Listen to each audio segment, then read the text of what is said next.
Well, good morning. Um, I hope everyone has been able to look over the syllabus and look over Moodle and have begun to look at the read and look at the videos in topic one. Um, Looking forward to seeing what your comments are in the discussion forum for that first assignment. What I'm going to do right now is create a new recorded video on the Harvey reading. And so you'll see that,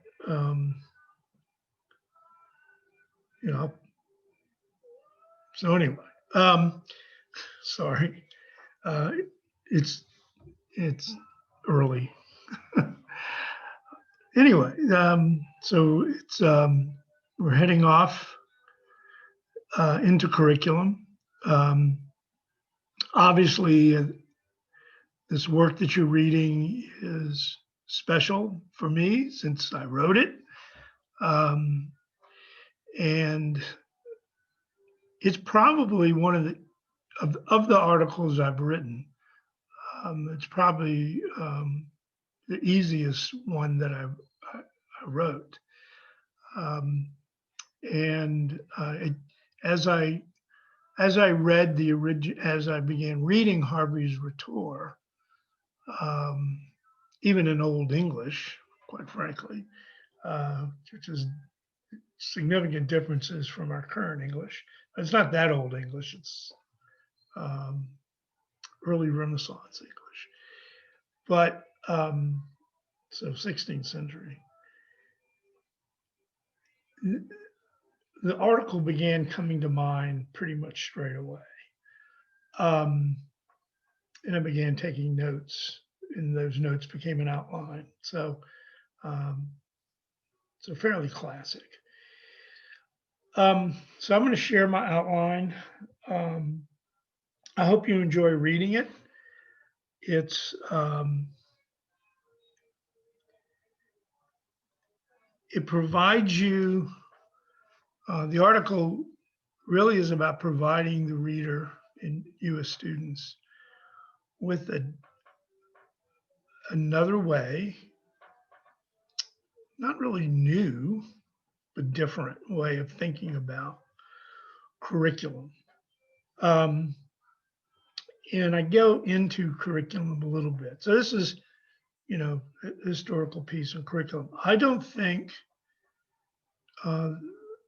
any of you, haven't really closely checked, but I don't know that any of you have taken 504. So 504 would have provided you a little bit of more background for this, but it's not essential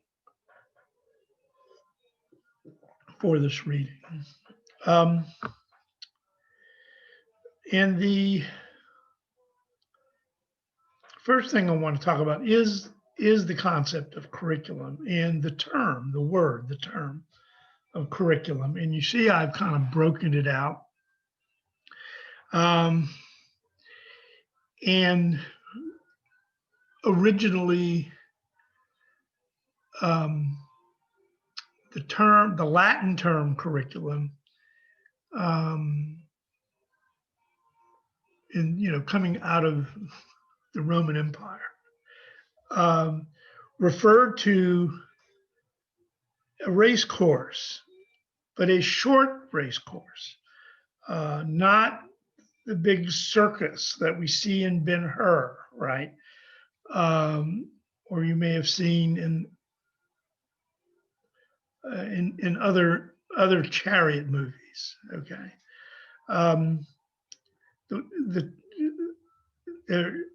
so there's the word curere, and there's the suffix to the term culum. And culum is a diminutive term, meaning it takes cure and says that this is minimal. This is a shortens the concept. So the very term of curriculum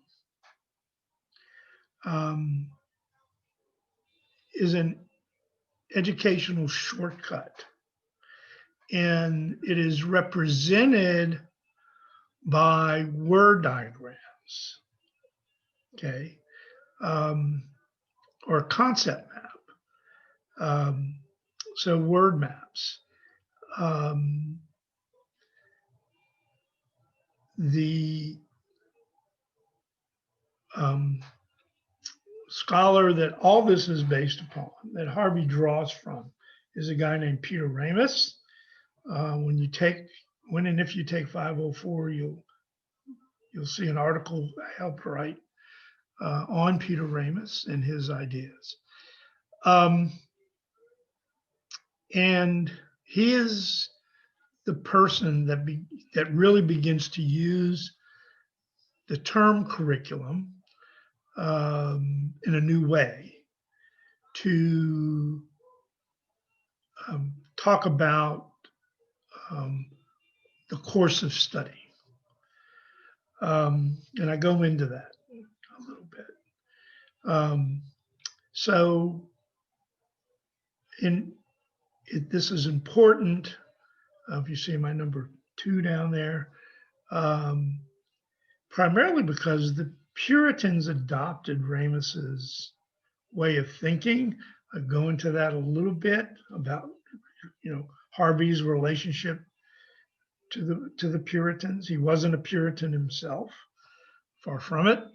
But a lot of scholars were drawn to Ramus's ideas. And so they would attach themselves to the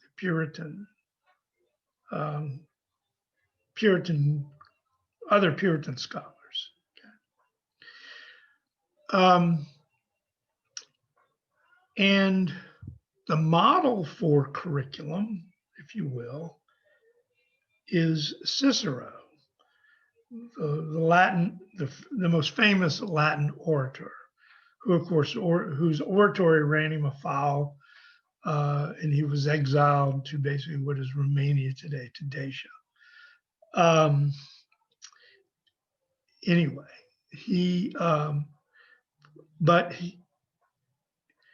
and I talk about Cicero in his life and how that becomes curriculum. The really essential concept for this piece is number 3, the threefold tool of education. And that threefold tool is, and think of these as what you use to educate, and that's nature, art, and exercise or practice. And so, as I discuss in the paper, nature is what a child brings to the classroom. Okay, so which is a little different way than we think about nature in a modern sense. When we think about nature, we want to think about really the world without human beings. That's kind of where we are when we think about nature. And yet that world without our human beings is fundamentally related to art, which art here is referencing the artificial, because the ancients believed that art enhanced nature. Okay, and this is an important concept. And this is what we do as teachers. We try to enhance, improve, overcome our students' nature and their propensities to resist instruction. So art really refers to instruction here. Have the word method. Ramus would move that word from that concept of art to method. So method is an artificial way of organizing, let's say, organizing the knowledge base or a content. Because art here refers not to painting or sculpting or fine arts, right, or even music. It refers to how one organizes a subject. Um, so it's instruction. And for the Puritans, particularly, and for Ramus, for sure, um, art instruction was used to overcome nature. Um, Not all of the ancients agreed with this.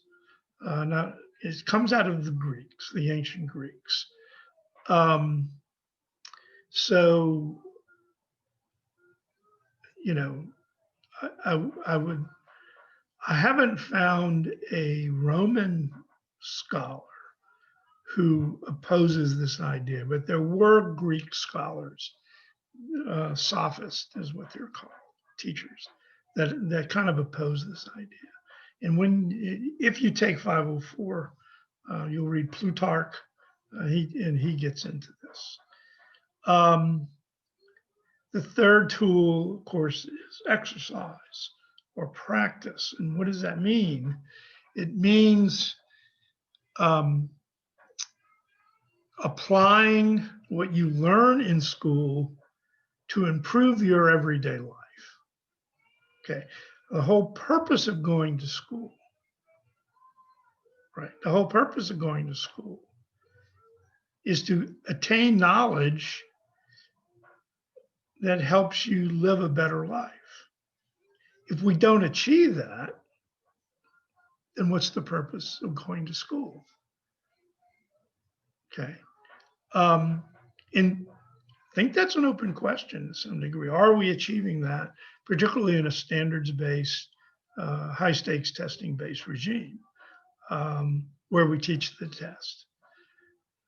Are students getting what they need to live a better life?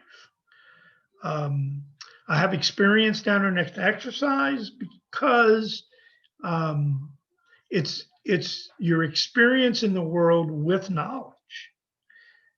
Those sophists that disagreed with the threefold tool, they only saw nature and experience.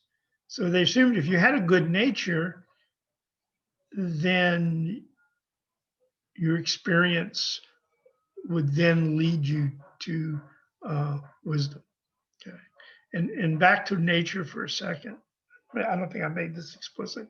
So when I say nature is what you bring to the classroom, nature is both your physiology, what you're born with, so to speak, but it's also upbringing, your familial upbringing, your neighborhood, if you will, that world that you live in.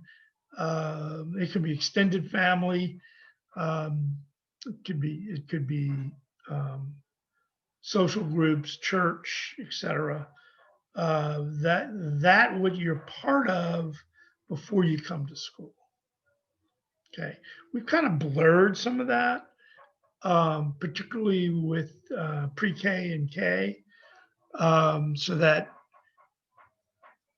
with pre-K and kindergarten, students are getting instruction much earlier than I think the ancients would have recognized as being beneficial. And one has to wonder if that's if by starting instruction too early, by having standards for specific academic standards for kindergarten and pre-K, are we actually dulling students from the joy of learning? That's another open question. So the next part is originally art. instruction was not meant to teach student everything, just what the student needed. All right. But it did teach good action. What it taught you was how to act well in society, how to think rightly in society, how to use reason to move to wisdom. This too is something I think we've lost. Okay. Exercise, Harvey will talk about exercise in two parts, analysis and genesis. I think we understand this inherently, but for Harvey, the educative process, the learning process requires both parts. And analysis is, of course, as he talks about Penelope unraveling her web. So taking the text or taking even experience in unraveling it, looking at its parts, how can I reform them in Genesis to create a way of thinking about the world. This is what we do when we write an essay, for instance.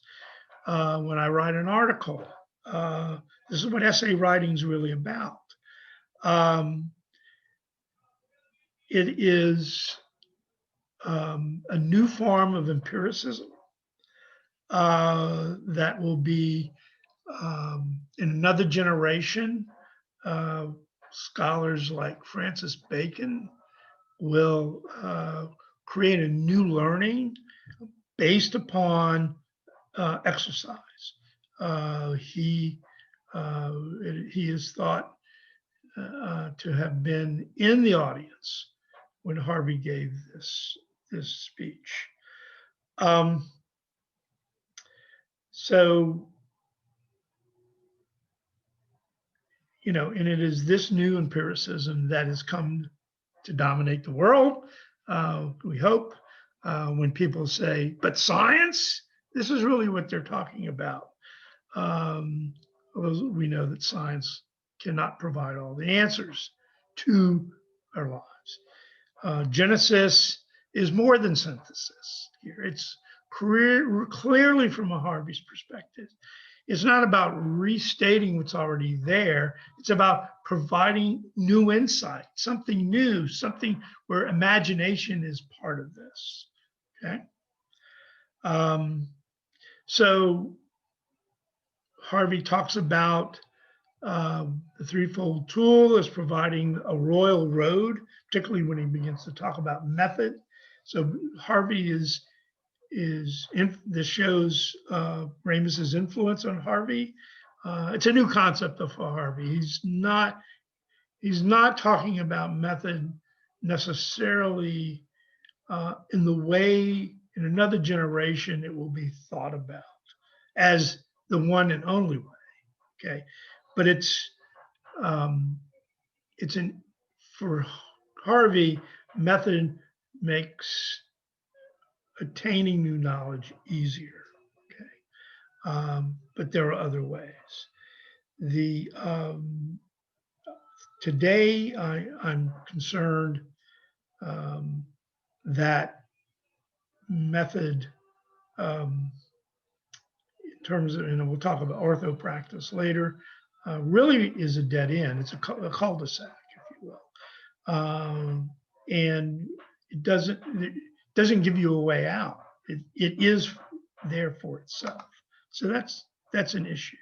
Okay, so that's essentially Harvey. So it's a new way of thinking about curriculum. It's a way of thinking about curriculum that's about the individual. So think of the student as the curriculum. So, or that student-teacher relationship. Could be students, but in a world of differentiation, it's really about the student. And so so it's not just about content, and it's not just about standards, abstract ideas that stand outside of that relationship. So it's up to the teacher today to take those things and make them relevant for the student. But we have to come from where the student is to bring them to where we want them, which is the basis of method for Ramus. It's moving, Ramus says method is moving logically from what one knows to what one doesn't know. Okay. I talk about 3 other scholars and show their relationship, Dewey, Whitehead, and Dahl. Dewey particularly, he has another piece I don't talk about, the arc reflex, in which he talks about the learning cycle, and what he's talking about is analysis and genesis.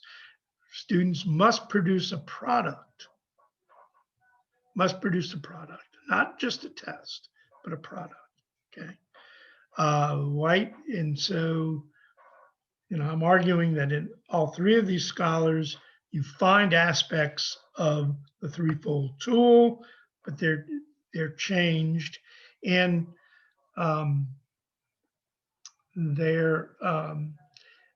these 3 scholars, I'm not sure how much Dewey was aware of Whitehead. They're not really, they are contemporary in the sense, but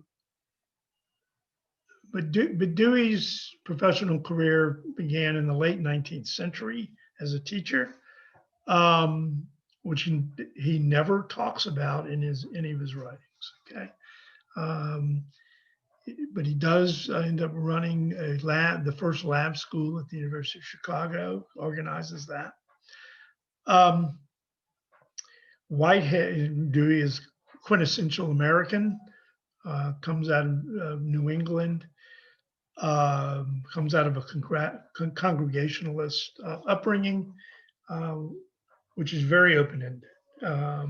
If he was raised Catholic, let's say, Dewey would have had a very different way of thinking about these things. Whitehead is British, English. He is at Cambridge, which is Harvey's school. In fact, I think they were in the same college at Cambridge. And Whitehead's quite brilliant guy, but he in the early 20s, when Dewey's still writing, by the way, and whether those influenced one another in any way, I don't know. But Whitehead writes an essay called The Aims of Education, and a set of essays, and the second one is The Rhythm of Education. It's clear, but it's clear Whitehead understands the threefold tool. He probably was educated on that as a child, again, in the late 19th century, although he's a generation after Dewey. Bill Dahl was my major professor, and we'll be reading Dahl.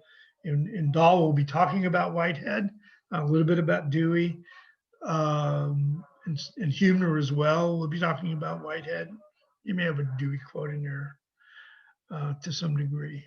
But so Whitehead's important throughout the course, although I never have you write about it, although I've toyed with that idea. But Dahl did his doctoral dissertation on Dewey, heavily influenced by Dewey, heavily influenced by Piaget, who you may or may not know about. Some of his scientific, science education uses some of his ideas about creating disequilibrium and moving to equilibrium, that kind of thing. Dahl was very interested in those ideas until he he eventually moved to chaos theory or complexity, and he came up with his 4 R's. He was a big one for alliterations. When I first met Dahl, he was finishing the book that these 4 R's come out of. Okay. Something to think about in terms of the conclusion. I differentiate between ortho practice. Best practice has become ortho practice. In other words, oh, that's not best practices. You know, that kind of wag your finger, even though you realize as the teacher that maybe that is not what's best for the students at this point in time. We used to think in terms of good action, and now we think about ortho practice or good practice. Okay. You'll see this concept again. I think you do get out of Harvey some of this idea of avoiding the inert ideas. This comes directly out of Whitehead, and Dahl will hammer on this in the next reading. And finally, and I think this is very important, and this is part of that avoiding inert ideas, what students crave is novelty. What students crave is novelty. You cannot teach them what they already know. And so until we find out what they already know, can we really teach them? Okay. So we've got to get students interested. It's not just about what they're interested in. Okay. And there's something to be said for that. But it's also the teacher's job to get students interested in new ways of thinking, new ideas, you know, turn the dull into the bright, shiny penny, so students will be attracted to it. And this, and Harvey talks about novelty. And so he gets it, he understands it. And so novelty is important. Now, one wonders how